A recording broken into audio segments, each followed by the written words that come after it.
Blog Talk Radio.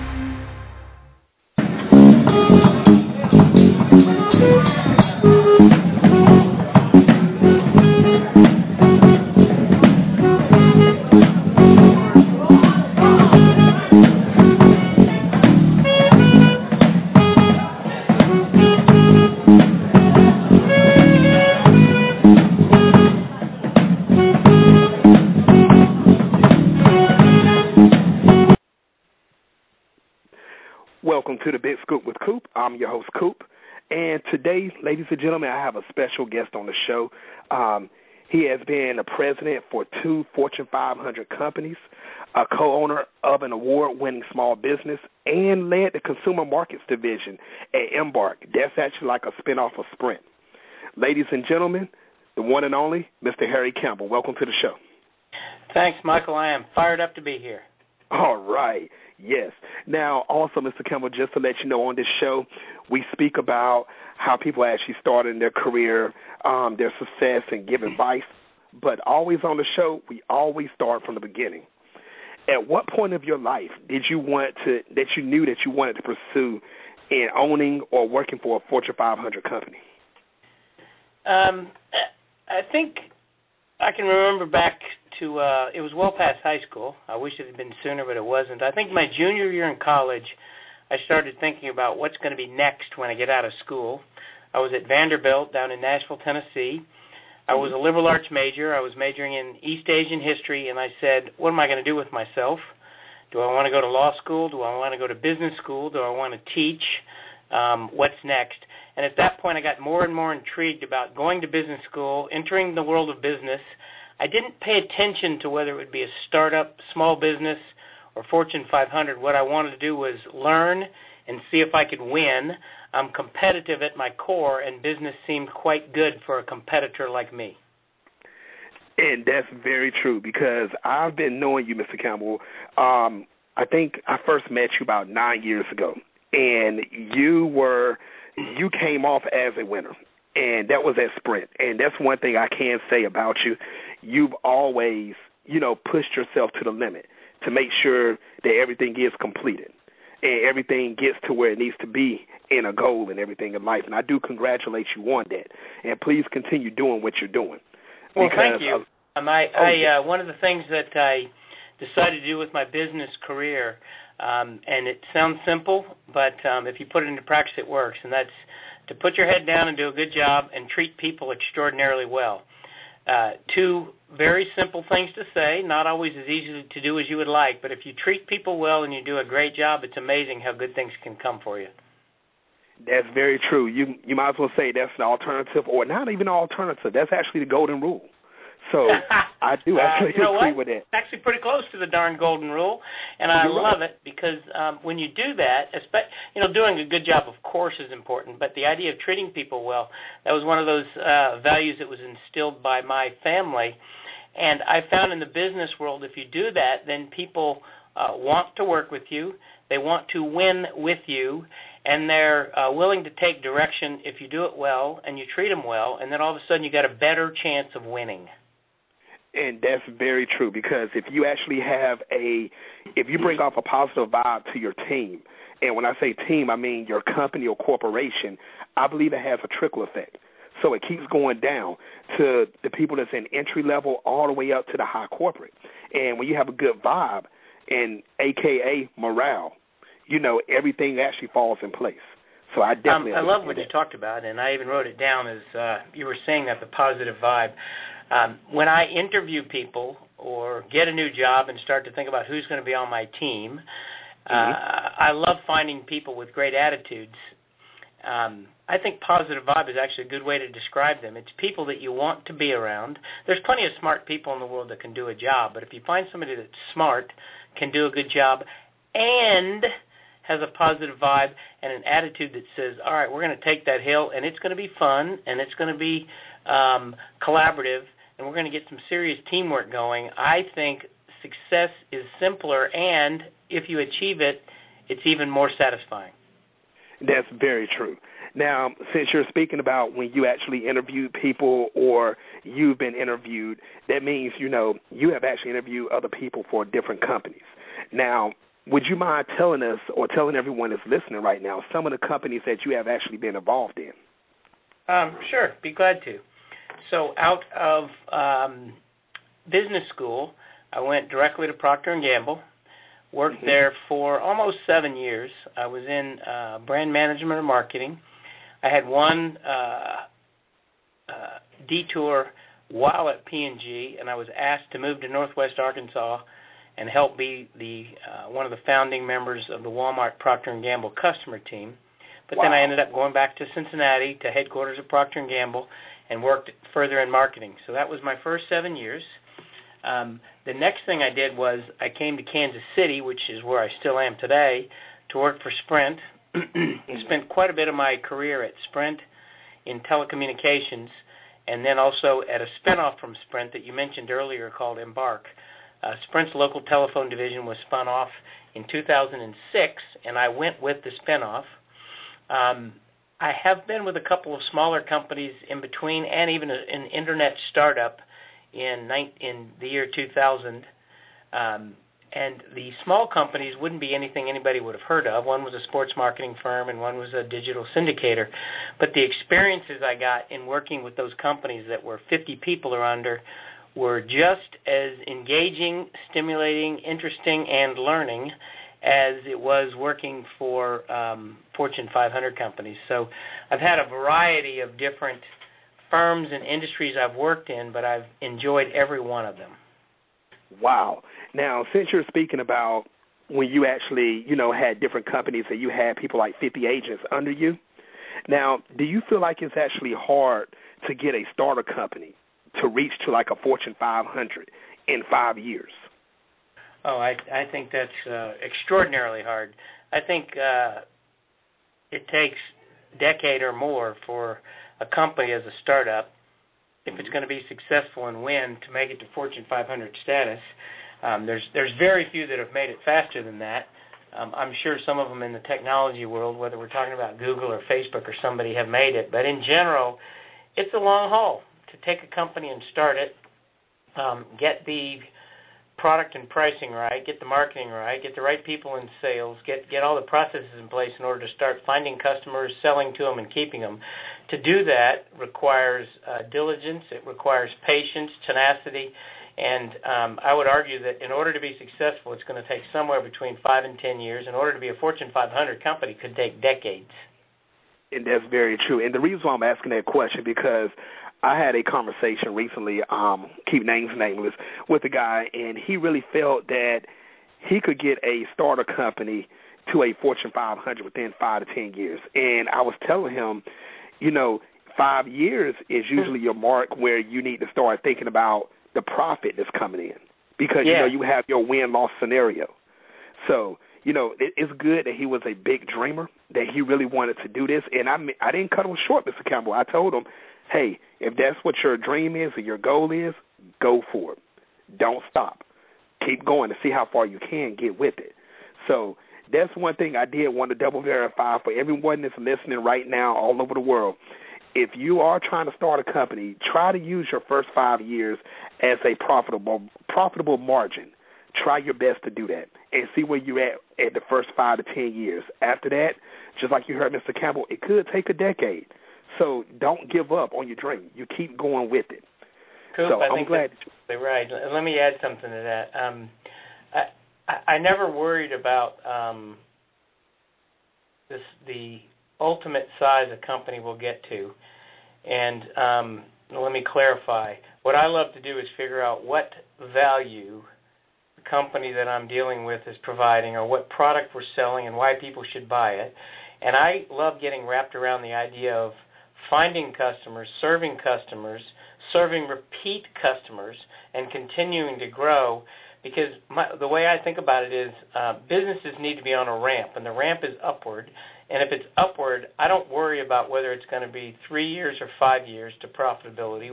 I think that's an excellent point. It's going to take you a bunch of years to get to profitability. But the point is, I don't worry about how long it's going to take me to get to a certain size, because if you take care of customers and you run your business well and you treat people well, what's going to happen is you're going to continue to grow, And then all sorts of other avenues open up. Maybe you get the chance to buy a competitor and grow even faster. Maybe you get a chance to get into a different product line and grow even faster. You can't even imagine that at the beginning, but if you set yourself up right, you can do that. And I definitely 100% agree with that. I definitely do. Because I think a lot of people that's in corporate America today, they're so worried about, how can they ultimately get to the finish line, and the gun just shot for the starting point. And I believe, and what it means is, I believe everybody's trying to see their finish before they get to the middle of their career. I think that's very fair, Coop. One thing I should add is that I had semi-retired for a number of years, and I was pulled back into the workforce about 4 months ago. I happen to be the CEO of Dury Vision. It's a eye center in Kansas City, and we do LASIK surgery and lens surgery for people. So we don't do surgery in order to take care of the health of their eye. What we do is we do surgery that helps people see better and see great. And I love doing this job. It's a 40-person company, so it's relatively small. I get a chance to imprint on it, but the cool thing about it is the leadership lessons I learned at huge companies with tens of thousands of employees and at startups that I've been involved with all apply to a 40-person company that I'm involved with now. So I get a chance to work on the marketing and branding and the culture and the business, and it's a phenomenal business I'm involved in called Dury Vision, and I am having so much fun, Coop, I cannot stand it. Now, you see, that actually is a dream job when you actually wake up in the morning and you're looking forward to go to work. And you know what? You're That's actually a great doing point. great. I would encourage everybody to try to find that. Not necessarily always true, but if you can, man, it is awesome. Man. And that's one thing I congratulate you on again, because I'm just pulling this number out of my head, Mr. Campbell. I really feel that probably between 20 to 30% of America is actually working their job they really want to do. I mean, overall, where they can say, okay, I just walked through the doors of this company, I want to stay here and retire. And that's what I really believe. It's definitely not as high as it should be, Coop. I don't know what the number is. I will tell you, though, I make the places where I work fun because I want to work at a fun place. I want to win. I want to be competitive. I want to deliver to customers, but I want to have fun. Therefore, the people that work in the companies I'm in, they say I'm where I want to be, and that's why I love doing it. Yes. And I can actually protest to this also, because back in the Sprint Embarq days, now I was told that, CenturyLink is different. I'm not bad-mouthing any company at all. But I heard the morale is flip-flopping. But when you was actually in Sprint and Embarq, and I was there during the Sprint and Embarq days, because I did tech support in Tarboro, North Carolina, and I did sales, and I did retention. I've done it all when I was there. Former coach, won many awards. But, you brought the morale to that company where it trickled down. And, when your name flashed across with inside of Tarboro, everybody got happy because we knew what you was doing up there. You brought the fun to work. And ladies and gentlemen, when I say fun, don't think of every day was a field day. Mr. Campbell made sure we got our numbers, and we actually did our work. But we were rewarded nicely. I will say that. We were rewarded nicely, and you did actually bring it. So I am glad about that.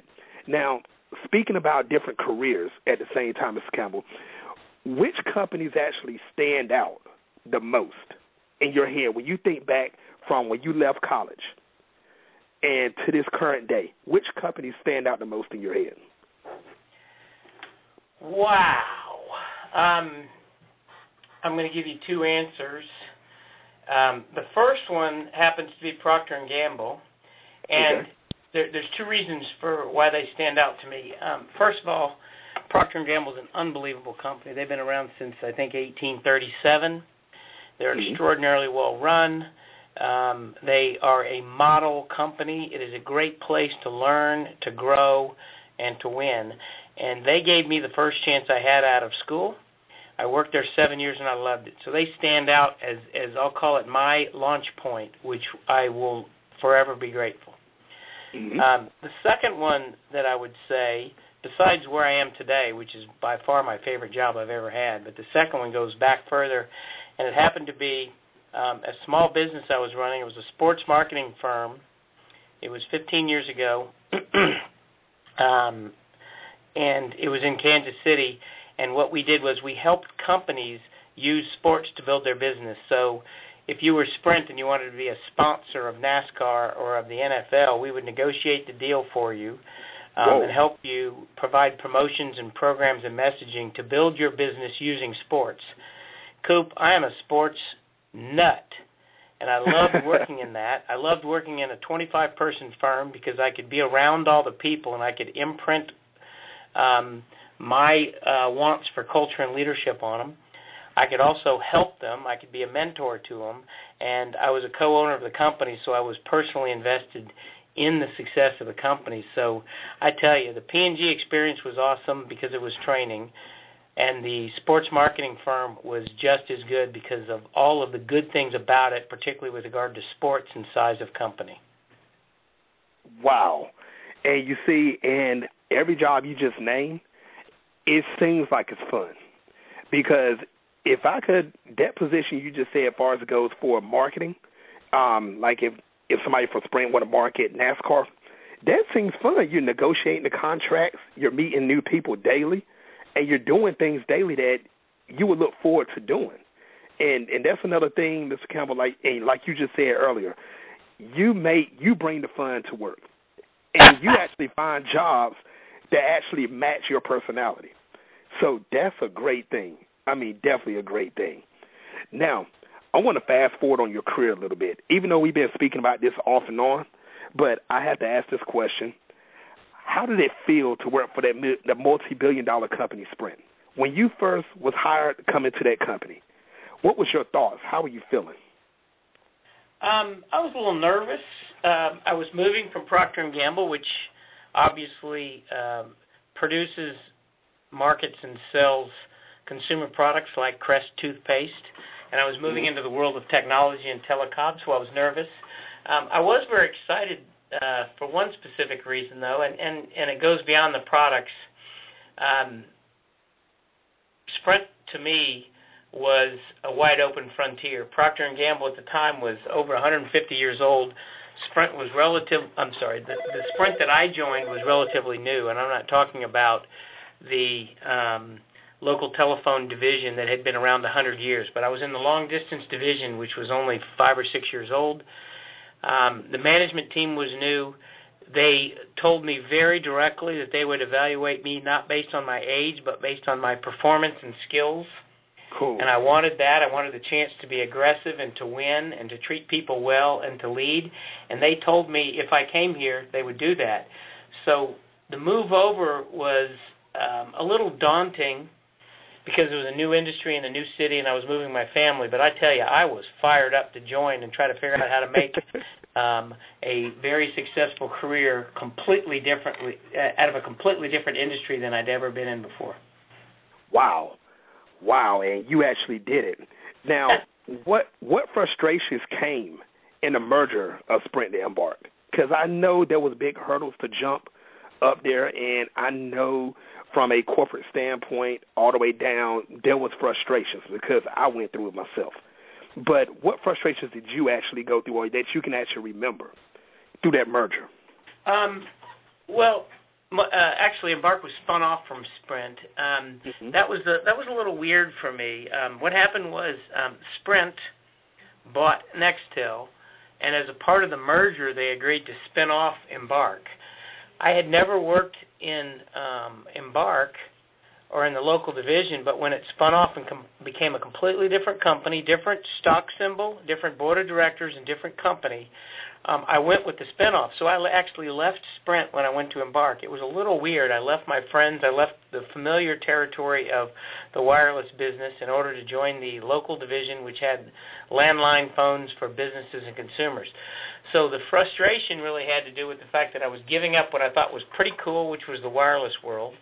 I was giving up a bigger business, which was Sprint, going to Embarq, and I was going to miss a lot of my friends. But at the end of the day, I made a personal decision that the move to Embarq would be good for me because I would have a chance to lead, to form this new company that was spinning off, to try to help shape it, work directly with Dan Hesse. He was my boss for a while. Oh, I remember Hesse. Making us successful. Yes. And you all did. And have you heard from Mr. Hesse lately? I run into him in Kansas City occasionally, and got a chance to chat with he and his wife not too long ago at a charity event. And I tell you, he's done a nice job at Sprint. It's a tough industry, the wireless one, and he's quite busy, as you can imagine. Of course, definitely, of course. Do you feel that it's really well, I know it all depends on the company itself, but do you think a lot of companies feel that it's nerve-wracking to do a spinoff or do a merger? Or do you feel that companies just think about the money and say, I can get more money if I sell out or if I actually team up with another company? Do you feel that that's always the wise decision?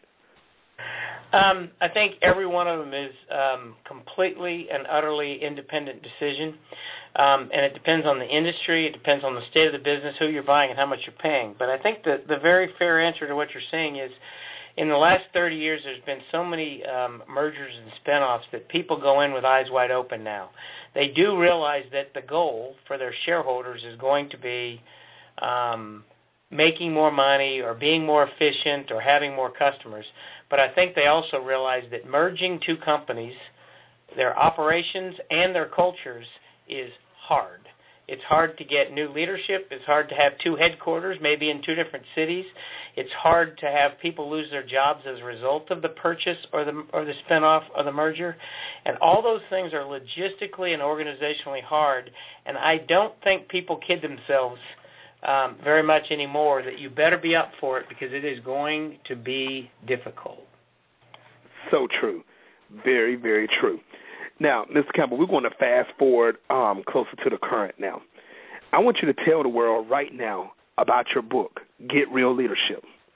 Tell us what the book is all about. Heck yeah, I'd love to do that. So a couple years ago when I was in semi-retirement, I was doing some speaking on leadership and realized I needed to focus my message. So what I did was I ended up writing a book. As Coop said, the title of the book is Get Real Leadership. It's on Amazon and on Kindle. It's a very quick read. It's about 125 pages. It's really Harry Campbell stories. You'll recognize by listening to this interview the tone of my voice and that I'm a little bit crazy and a little bit fun, but I've had some fun experiences, and I try to capture that in the book. I speak around the country on leadership. I do a keynote speech based on the book. I'm hired once or twice a month to speak by big companies and little companies and organizations. I give 100% of the royalties from the book to brain cancer research, and 100% of my gross speaking fees go to charity. I've been doing this for about a little over 2 years, and I've raised almost, haven't quite made it, but almost $100,000 for charity as a result of my book and my speaking. Wow. Now, that's one thing I didn't know. No, it's not. Not bad at all. That is great. I mean, I did not know that you was actually, giving the royalties over as far as it goes for what you make off of the book and everything. That is tremendous. The book and the speeches, and it's been. I've been very blessed. I get hired a lot. I give speeches. I was just in Fayetteville, Arkansas last week with a speech, and I got one coming up tonight in Kansas City. So I love doing it. It's one of those things that I'm passionate about. I enjoy it. I love teaching and communicating and telling stories, and I get a chance to raise money at the same time. Beautiful. You got that right. Wow, trifecta. I like that. Now, let me ask you this. When you actually do your speeches and everything, do you ever do it to like a open community where anybody can actually come and, learn from your speeches? Or do you just do it strictly to organizations that hire you? I'm open to the idea of doing basically an open forum. I have not ever done that. I don't really have the forum to do it. If someone had someplace in Kansas City where they were having, I'll call it a development day, and inviting folks to come in and listen, and had a number of speakers, and I was one of them, and people came in, I would be glad to do it. I tend to be hired by individual companies or organizations to come in and do a keynote speech at like a sales meeting or a kickoff meeting or a personal development day they have where they want people to learn more about leadership, and they end up paying me for that hour or two of my time as opposed to do an open forum, but it sounds cool. Oh, wow. All right. So you're not really completely denying the fact that you wouldn't do it, but you would be open to it. Oh, I'd do it. I've just never been asked. Yeah. I don't know what forum I would do it in, but heck, I'm just crazy enough to try it.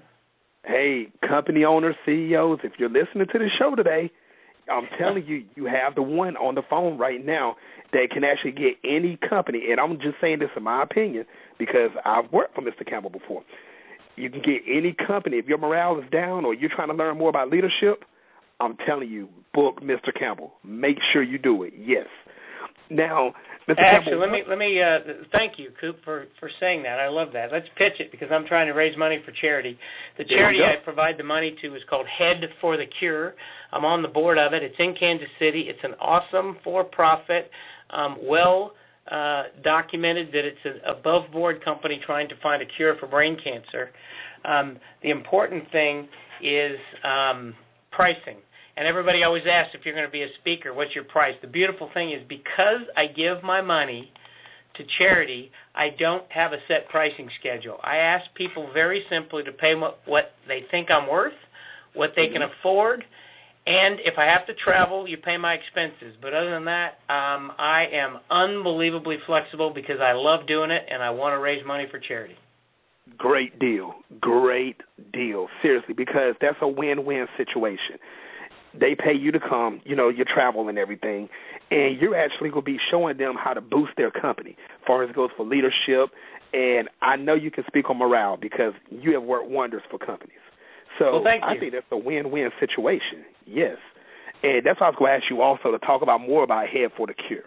How long have you actually been doing that? I became involved 11 years ago. A good friend of mine in town, Matt Anthony, his brother was diagnosed with a malignant, fast-growth brain tumor in 2003, and he passed away. And Matt and his family started an organization called Head for the Cure to raise money to try to find a cure for brain tumors in honor of of Matt's brother, Chris Anthony. Matt and I are dear friends. I got involved with it. Started raising money. We got on the board. Unfortunately, within less than a year from when I started doing that, my wife was diagnosed with a malignant brain tumor. Fortunately, my wife's is slow growth, and she is still with us, but it is my fervent passion to try to raise money, to do research, and to try to cure brain tumors because of Matt's brother, Chris, who has passed away, and my wife, who lives with a brain tumor today. Oh, man. Okay. Now, Ms. Campbell, can you do me a personal favor? Sure. Tell Ms. Campbell I said she will have me in her prayers. I will do that. She will love that. Yes. Please do that. Her name is Chris with a K, K-R-I-S Campbell, and she's a phenomenal lady. All right. Ms. Chris Campbell, if you're listening or you hear this later on, hello, you will be in my prayers, and I will be constantly thinking about you. Thank you. Now, Mr. Campbell, one last thing I want you to do for me. Okay. What advice would you give any male or female that are trying to become entrepreneurs or trying to get to the top of any company or corporation? What advice would you give that person? I'm going to go back to my book. I'm going to go back to the premises that I have, and I'm going to answer your question by talking about my definition of leadership and then the two things that I would do. First of all, my definition of leadership, Coop, is very simple, and it has to do with influence and impact. I believe if you have influence and impact, you are a leader. I don't care if you're an individual contributor, if you have 0 people in your group. I don't care how big a budget you have, what your title is, or what's going on in your life. If you have influence and impact, you're a leader. That's my definition. I believe that leaders can win with relationships, respect, and results, and therefore the two things that I would say are very simple. Do your job. Do your job well. Be thoughtful about it. Don't cut corners. Take personal responsibility for doing the job you have well. I don't care if you're in a call center and you're taking 43 calls a day and you're trying to sell or service. I don't care if you're the CEO of the biggest company in the world. Do your job. That's number one. Number two is treat people so well they can't stand it. Just absolutely positively treat them well. Treat them as if the golden rule is in play. And if you treat people well, what will happen is, and do your job well, what will happen is good things will come to you. People will want to hire you. People will want to be around you. Good things will be attracted to you. Ideas, money, people, all that happens. But do your job and treat people well, and you'll win. Wow. Great advice. Great advice, Mr. Campbell. And it looks like our time is up. And, Mr. Campbell, I want to thank you so much for coming on the show. And I would love for you to be a guest again on the show in the future. And sign me up. All right. Well, I want to say thank you again. And, Mr. Campbell, can you tell everybody where they just got their scoop? Of course, right here on the Big Scoop with Coop. That's right. Thank you very much. Until next time, people.